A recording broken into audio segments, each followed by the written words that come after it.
바이든이 지금은 트럼프와 반대되는 이미지, 굉장히 젠틀하고 선하고 좋은 할아버지 같고 이런 이미지가 친숙한 분인데, 사실 정말 오랜 기간 상원 의원 활동하면서 또 오바마의 부통령으로 활동하고 대통령까지 되면서 정치 활동이 정말 길었죠. 한때는 바이든도 한성질하는 사람이었습니다. 특히 F로 시작하는 이 욕설 아시죠? 이거를 정말 많이 썼었는데요. 직설적인 화법 정말 많이 썼습니다.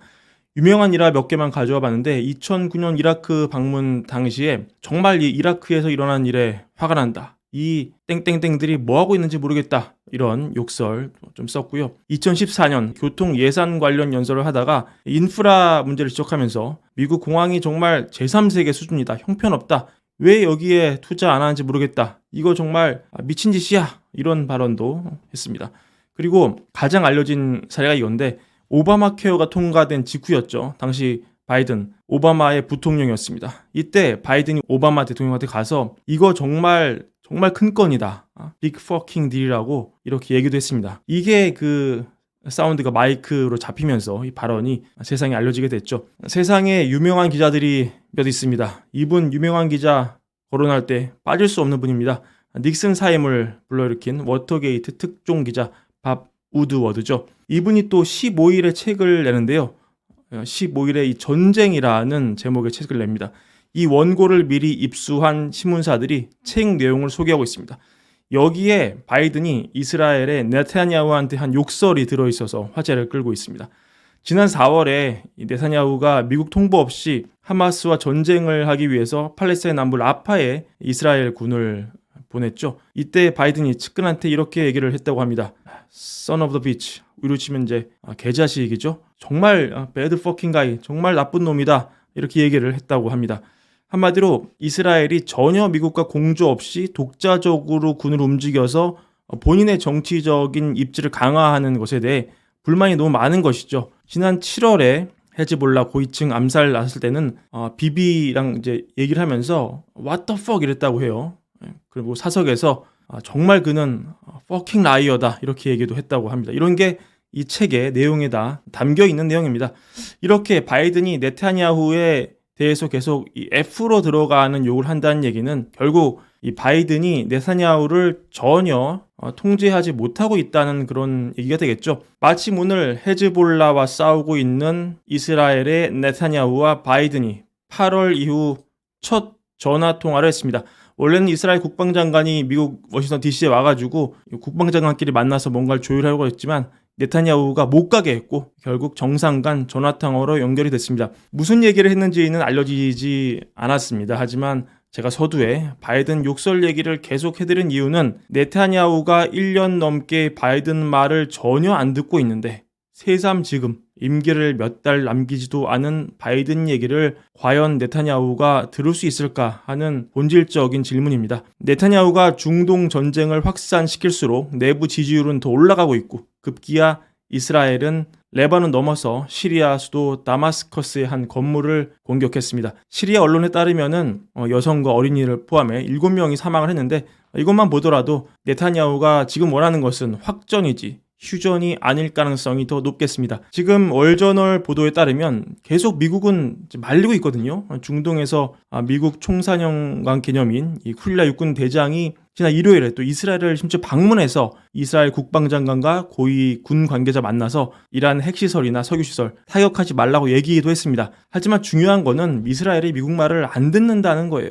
그렇다면 지금 유가가 다행히도 좀 안정적인 상황 놓여있긴 하지만 지금 유념해야 할 것은 아직 상황이 끝난 게 아니다. 이스라엘이 미국의 통제력 밖에 있는 게 더 맞는 것 같다. 이런 시나리오 머릿속에 가져가시면서 향후 대응에 참고하시면 좋을 것 같습니다. 오늘 연준 의사록이 공개가 됐죠. 지난 FOMC 때 여러분 다 아시겠지만 50bp 인하가 결정됐습니다. 투표권을 가진 연준 위원 중에선 보우만만 반대한 것으로 알려져 있는데, 하지만 오늘 의사록을 까보니 투표권을 가지지 않은 위원 몇 명이 더 50bp 인하에 반대한 것으로 나왔습니다. 마지막까지 25냐 52냐를 놓고 논란이 치열했던 것으로 해석되기 때문에 향후 연준의 금리 인하 더 조심스러워질 수 있다, 이런 해석 나오고 있습니다. 그래서 페드와치를 보시면은 이 동결을 시사하는 확률이 20%를 넘어선 거 여러분 확인할 수가 있습니다.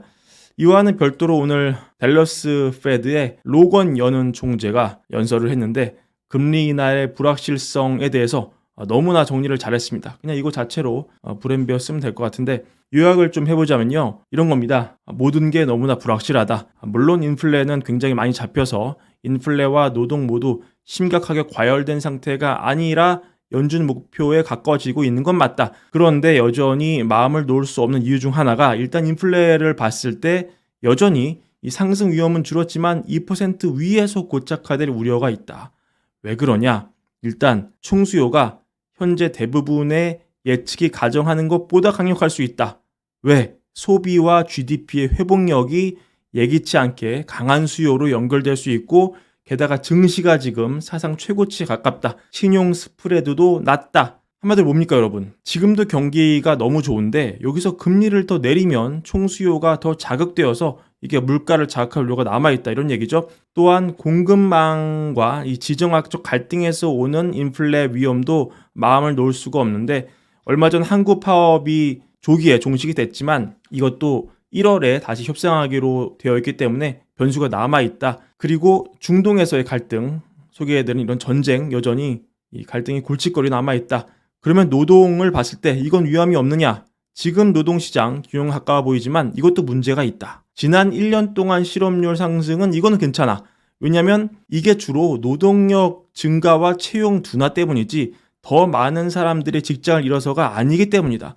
해고와 실업보험 청구는 여전히 낮은 수준 유지하고 있다. 강력한 소비와 투자 이런 거는 고용시장을 지원하고 있는데 또 내가 얼마 전에 댈러스 연은이 내놓은 최신 텍사스 비즈니스 전망 조사 결과를 봤는데 기업들이 향후 6개월 동안 활동이 견고하게 유지될 것으로 기대하고 있더라. 근데 그럼에도 마음을 놓을 수 없는 게 이 고용시장이 냉각이 빨라지면서 상황이 급격히 악화될 위험이 커지고 있기 때문이다. 왜냐? 최근 데이터가 굉장히 불확실하다. 미국 이 노동통계국이 지난 3월까지 일자리 성장률을 크게 하향 조정했는데 이거는 기업의 설립 폐쇄 이 추정치가 갑자기 변경이 되면서 그 일자리 성장률을 크게 하향 조정했기 때문이다. 근데 이게 추가적인 데이터가 나오면서 이 숫자가 더 내려갈 수가 있고 또 이민이 문제인데 새로운 이민자가 노동시장에 들어와서 자리 잡는데 시간이 걸리기 때문에 시장이 좋더라도 이민자의 증가가 일시적으로 실업률을 높일 수 있다. 게다가 이 태풍이 또 고용보고서를 망가뜨릴 수 있기 때문에 이걸 해석하는데 어려움을 가중시킬 것이다. 그래서 결론은 뭡니까? 연준은 미리 정해진 경로를 따라가서는 안 된다. FOMC는 상황에 맞게 유연하고 뭐라도 조정할 준비가 되어 있어야 한다. 이런 얘기입니다. 그러니까 이 로건 총재의 얘기를 들으면 이해가 되죠. 연준이 이 뭔가를 알면서도 모르는 척 데이터에 따라서 결정하겠다. 이렇게 얘기하는 게 아니라는 겁니다. 진짜 모른다는 겁니다. 진짜로 모르니까 이 데이터를 보고 결정을 하겠다는 그런 친절한 설명이 되겠습니다. 중동 분쟁이 재점화된 이후에 해리스에 비해서 트럼프 당선 확률이 올라오고 있다. 저번에 말씀을 드렸습니다. 해리스 입장에서는 저번에도 말씀드렸지만 민주당의 이 좌우 스펙트럼이 좀 넓잖아요. 이걸 아울러서 가져가기가 참 힘들 것 같습니다. 이런 점이 선거 판세 변화로도 나오고 있을 겁니다. 제가 월저널 사설을 하나 가져왔습니다. 이 워런 상원의원을 비난한 사설인데 이분이 민주당에서 가장 왼쪽 포지션을 가지고 있는 그런 분이죠. 내용을 소개해드리자면 지난 10월 7일 하마스 침공 1주년 되는 날이었죠. 그때 했던 워런의 발언을 문제 삼는 사설인데 비판의 포인트가 이겁니다. 워런이 이스라엘을 주로 비판하는 목소리를 내고 있다는 거예요. 그의 발언은 10월 7일 이 홀로코스트 이후 유태인에게 가장 치명적인 날이었다. 그래서 이스라엘은 스스로를 방어할 권리가 있다. 이런 상투적인 언급을 하면서 그 이후에 이스라엘은 인질을 구출하는 대신에 가자 지구의 무고한 민간인에게 상상할 수 없는 폭력을 가했다. 100만 명 이상의 팔레스타인 사람들이 기아에 직면했고 부모의 팔에 안긴 채 죽은 아이들의 영상을 보고 있고 폭력은 최근 레바논을 포함해 중동 지역 전체에서 악화되면서 더 많은 인류의 고통을 위협하고 있다. 그래서 이 폭력의 악순환은 아무도 안전하게 만들지 못하고 미국은 그래서 빨리 휴전과 인질 석방, 이 가자 지구에 대한 인도적 지원 이런 걸 해야 된다 이렇게 주장을 하는데 월저널 논설위원의 지적은, 이게 논설위원이 쓴 거죠. 기명이 아니라 그러니까 사설을 쓴 겁니다. 이 지적이 뭐냐?